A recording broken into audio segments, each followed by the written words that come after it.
क्योंकि आपके जहाज से पैदा हो रही है। जैसा जहाज आपका उस प्रकार का जहाज किसी का नहीं है।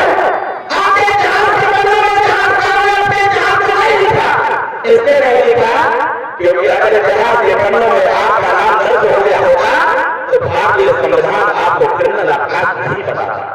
अगर जहाज के पन्नों में राजा पहले राज्य की वीरता का वफा हो गया होगा तो देश का संविधान आपको क्रिमिनल अपराध नहीं करता। अगर राजा पहले राजधानी के इतिहास की चर्चा देश में हो गई होगी तो देश का संविधान आपको जन्मजात अपराधी घोषित नहीं करता। मैं बधाई देता हूं अपने पार्टी के पदाधिकारियों को, मैं बधाई देता हूं अपने पार्टी के संगठन के कार्यकर्ताओं को, मैं बधाई देता हूं पार्टी के समर्थक साथियों को, मैं बधाई देता हूं अपने मतदाता साथियों को कि आप लोगों की मेहनत भी नहीं रही कि जिस बात समाज के माथे पर किया गया था कि ये पैदाइशी जन्मजात अपराधी होगा, उसके माथे से वो कलंक हटाया गया और देश के इतिहास में राजधानी के द्वारा बताया गया कि हम जन्मजात अपराधी नहीं है, हम इस देश की रक्षा करने वाले वीर सपूत हैं, हम लोगों ने देश की रक्षा किया। इसलिए साथियों, इतिहास को पढ़ने की आवश्यकता है, इतिहास को जानने की आवश्यकता है कि 585 राजा में 165 राजा अकेले सिर्फ राजा समुदाय के लोग।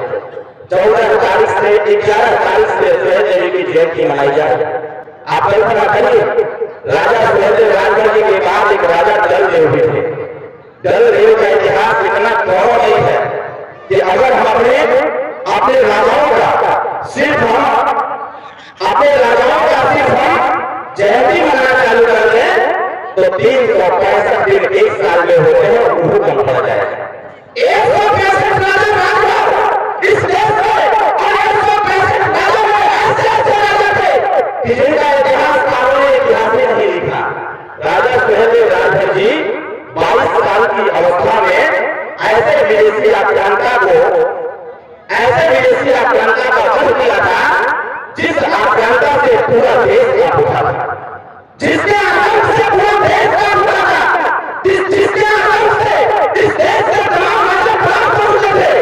जब एक विदेशी आक्रांता बहराइच जाता है और जब बहराइच जाकर के राजा सुहेलदेव राजगढ़ जी को ललकारता है तो राजा सुहेलदेव राजगढ़ जी का खून खोल जाता है। इसलिए खोल जाता है क्योंकि उनको सूचना लगातार प्राप्त हो रही थी कि एक विदेशी आक्रांता भारत में प्रवेश किया है जो राज्य को तो लूट ही रहा है, उस राज्य को तो गुलाम बना ही रहा है, लेकिन उस राज्य की रहने वाली महिलाओं और बच्चियों के साथ भेद जैसी घटनाएं करके उसके सर को भी कलम कर रहा है। जब इस बात की जानकारी राजा सुहेलदेव राजगढ़ जी को होता रहा, जैसे जैसे विदेशी आक्रांता इस देश के राजाओं को त्रास करते हुए जब बहराइच और सरहद के भाग पर पहुंचता है, सीमा पर पहुंचता है, जब राजा सुहेलदेव राजगढ़ जी को ललकारता है कि मुझे रास्ता दो नेपाल जाने के लिए स्वेच्छा से, या तो तुम समर्पण कर दो नहीं तो युद्ध करने के तैयार हो जाओ। और जैसे ये सूचना राजा सुहेलदेव राजगढ़ जी को प्राप्त होता है, राजा सुहेलदेव राजगढ़ घबरा जाते हैं कि अगर हम इससे युद्ध नहीं करेंगे तो कहीं न कहीं ऐसा होगा जिस प्रकार से साजिशें रच करके अन्य राज्य को इसने लूटने का काम किया, अन्य राज्य की महिलाओं और बच्चों के साथ एक जैसी घटनाएं किया, अन्य राज्य के बच्चों का सिर्फ किया, अन्य राज्य की सेना को गुलाम बनाया, अन्य राज्य की सेना को अपने राजस्थान को स्वीकार कराया।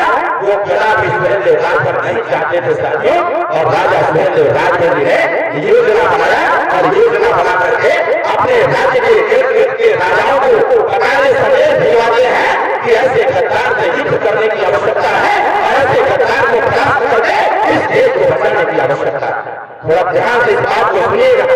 वो दृश्य कैसा रहा होगा राजा सुहेलदेव राजगढ़ जी का वो दृश्य जब राजाओं के पास उनके सूचना देने वाले लोगों के द्वारा जब सूचना जाती है अन्य राजाओं के पास कि धर्म युद्ध करने की आवश्यकता है, देश को बचाने की आवश्यकता है, जैसे ही सूचना अन्य राजाओं के पास जाता है, इसी देश के राजा जो सुहेलदेव राजगढ़ जी के राज्य के इर्द गिर्द के राजा थे, वो दोनों हाथ खड़ा कर देते हैं कि ऐसी आक्रांता से युद्ध करने का साहस हम लोगों के पास नहीं।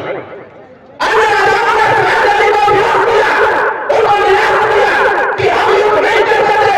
राजा सुहेलदेव राजगढ़ जी परेशान हो जाते हैं और उसके बाद उनके उपाय सूझता है कि उनके राज्य के इर्द गिर्द जो जंगल थे, उन जंगलों में रहने वाले जो कबीले होते थे, उन कबीलों की सरदार को बुलाया जाता है और 21 सरदार उनके राज्य में आते हैं और राजा सुहेलदेव राजधानी प्रस्ताव रखते हैं कि ऐसे विदेशी यात्रा का जिन्होंने इस देश को चार करने का कार्य किया है, अगर इसको हम लोग नहीं रोक पाएंगे तो कहीं ऐसा ना हो जाए अगर ये इस बहराइच के रास्ते से नेपाल चला गया तो फिर इस देश को गुलाम बनाने से कोई नहीं रोक पाएगा। साथियों, 21 कबीलों के सरदार ने सहमति दी, राजा सुहेलदेव राजधानी का साथ देने का निर्णय लिया और उन 21 कबीलों के पास जो सेना थी वो सेना 5,021 लोगों को मिला करके 21 कबीलों को मिला करके मात्र 5,000 की सेना और दूसरी तरफ राजा सुहेलदेव राजधानी के पास 7,500 की सेना।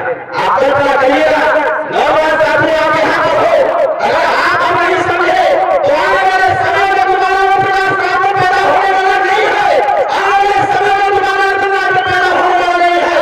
जिस प्रकार से राजा सुहेलदेव राजधानी पैदा हो सकते उसी प्रकार से समय है बात समझने का कि जब हमारा सत्य क्षण हुआ, जब उस समय युद्ध लड़ने की बारी आई तो सारे राजा पीछे खड़े हो गए और उनका भी साथ देने का काम वही जंगल में रहने वाले फांसी पासवान घोड़ भरवार इन्हीं लोगों ने देने का कार्य किया और साथ दिया और कहा जहां देश की बात आएगी, जहां पर देश के आत्म सम्मान की बात आएगी, उससे हम लोग लोहा देने का कार्य करेंगे। एक तरफ 2.5 लाख की सेना और दूसरी तरफ 12,500 की सेना। आप कल्पना करें, विदेशी यात्रा का इस देश को ऐसा लुका था, ऐसा गुलाम बनाया कि इसी देश के जितने राज्य के राजाओं के सैनिक थे वो सारे सैनिक उस विदेशी आक्रांता के साथ हो गए थे। और जब नामखाना के मैदान में युद्ध होता है, महाभारत से ये बड़ा भयानक महायुद्ध नामखाना के मैदान में 22.5 दिन का घनघोर महायुद्ध होता है और उसी 22.5 दिन के महाघनघोर युद्ध के बाद 22.5वें दिन जब राजा सुहेलदेव राजधानी का युद्ध होता है, उस युद्ध में राजा सुहेलदेव राजधानी की जो सेना थी वो सारी सेना उस विदेशी आक्रांता को काल की तरह काजल भूमि की तरह काट करके धराशाही कर देती है साथियों, और धराशाही करके उस विदेशी आक्रांता को अकेले छोड़ देती है। जैसे वो विदेशी आक्रांता भागता भागते कुंडला के किनारे चला जाता है। यहाँ पर हमारे युवा साथी है, यहाँ व्यापक नहीं होंगे, प्राइमरी पाठशाला में कक्षा 7 की किताब में एक कहानी थी। एक राजा एक दुष्कर कार्यों को करने के लिए भागता है, वो तो दौड़ाता है, जाते जाते नदी के किनारे गुफा में जाकर के दुश्मन छुप जाता है। उस गुफा के सामने एक लंबी झाला लगा देती है। राजा को समझ में नहीं आता है कि आखिर गया यहाँ पर। एक कक्षा 7 की किताब में पढ़ाया गया है, उस राजा का नाम नहीं बताया गया था। जैसे ही राजा खड़ा होकर के चिंतन करता है कि आखिर गया कहाँ, तब तक उसी गुफा के ऊपर एक गिरगिट बैठा हुआ बार बार इशारा कर रहा था। वो गिरगिट बार बार इशारा कर रहा था। राजा समझ नहीं पा रहा था कि आखिर गिरगिट कहना क्या चाहता है। जैसे जैसे राजा का ध्यान उस गिरगिट पर जाता है, उस राजा का थोड़ा उसको समझ जाता है और राजा का थोड़ा अपना दोनों अपना पर उठा के थम मारता है और मार करके राजा को संदेश देता है कि तुम्हारा दुश्मन इसी गुफा के अंदर है, निकल तीर और कमान मारो उसको। और जैसे तीर और कमान निकाल करके तीर चलाते हैं, उसी गुफा में छुपा हुआ दुश्मन त्राहिमाम करते हुए बाहर आता है और फिर राजा अपनी तलवार उठाता है, उसी तलवार से बीचों बीच छीन करके आधा हिस्सा टुकड़ा नदी में फेंकने का कार्य करता है और आधा पूरे को फेंकने का कार्य करता है। इतिहासकारों ने उस समय भी नहीं बताया कि वो वध करने वाला राजा कौन था। मैं बताता हूँ, वध करने वाला राजा कोई और नहीं, हम सबके भगवान, हम सबके राजा सुहेलदेव राजधानी साथियों थे।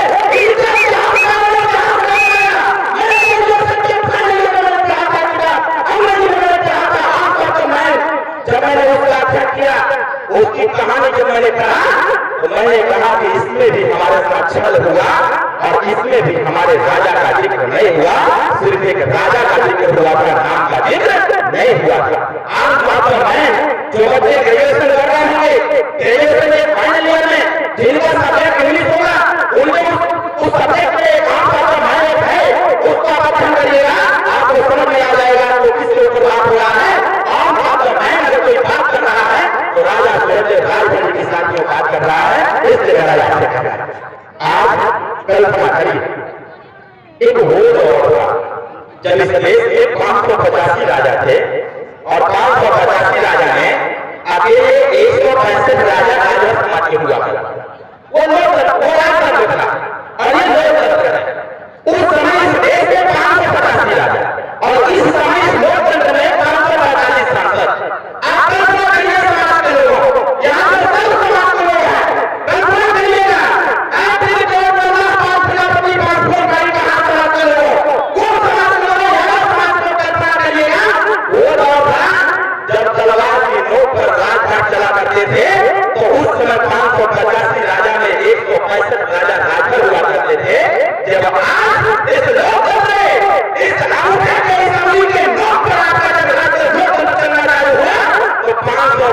40 सांसद में कितने सांसद राजभर है?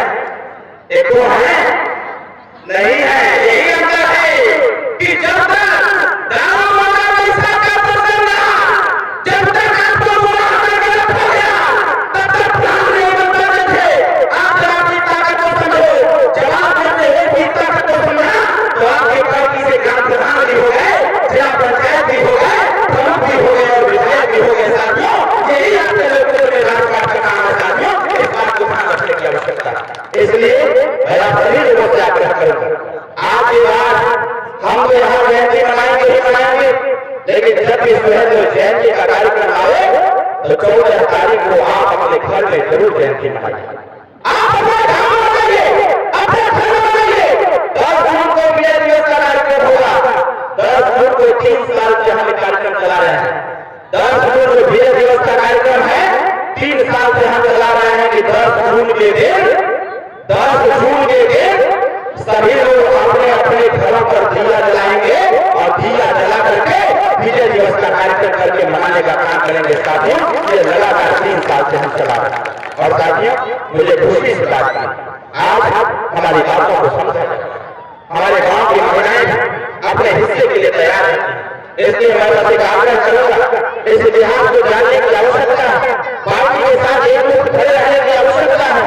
और पार्टी तभी आगे बढ़ पाएगी, आपका हिस्सा तभी मिल पाएगा जब आप अपने बच्चे और बच्चियों को बढ़ाने का काम करेंगे, तभी हिस्सेदारी हमारी मिल पाएगी। नहीं तो नौकरियां आती रहेंगी, जाती रहेंगी। अगर आपके बेटे और बेटियां नहीं पढ़ी लिखी रहेंगी तो उन नौकरियों का कोई मतलब नहीं निकलेगा। बताइए, बात सही है कि गलत? तो बताइए, कितने लोग अपने बच्चे और बच्ची को पढ़ाने का काम करेंगे? जरा हाथ उठाइए, दोनों हाथ उठाइए, दोनों हाथ बताइए, कितने लोग अपने लड़का लड़की को पढ़ाएंगे? आपने लड़का लड़की को पढ़ाना है, जे जहां बगल में खड़ा हो जाए, मंचों पर जे जहां वही खड़ा हो जाए। हम अपने युवा साथियों का धन्यवाद देते हैं, माताओं और बहनों का धन्यवाद देते हैं और उन संचालकों, उन चालक साथियों का भी धन्यवाद देते हैं जो चालक साथी आपको यहाँ तक लेकर के आए हैं। हम चाहेंगे जो जहां वही खड़ा हो जाए और दोनों हाथ ऊपर उठाइए, दोनों हाथ ऊपर उठाइए और हमारे साथ बोलिएगा, जय सुहेल। देखिए, हमसे तेज आवाज आपकी नहीं है, इससे बड़ा तेज बोलिए, जय सुहेल।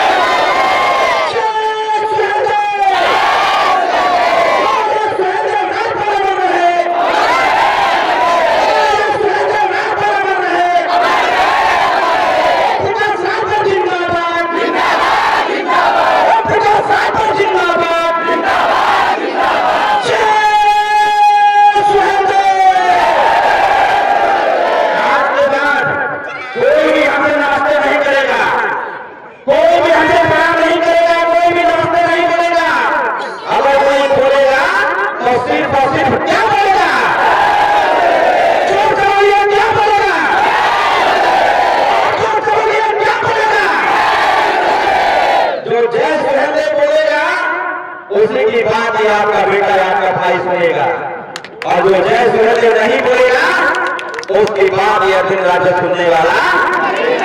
तो आज की बात, आपके मोबाइल फोन पर भी किसी का फोन आए तो है उसके बाद क्या होना चाहिए? क्या होना चाहिए? माता जी लोग जब पैर छू करके पकड़ा जाएगा प्रणाम करने खातिर, तो पैर जब आप पकड़िए और उठ करके हाथ में हाथ डाल करके जय सुहेल के बोलिए। क्या बोलेंगे?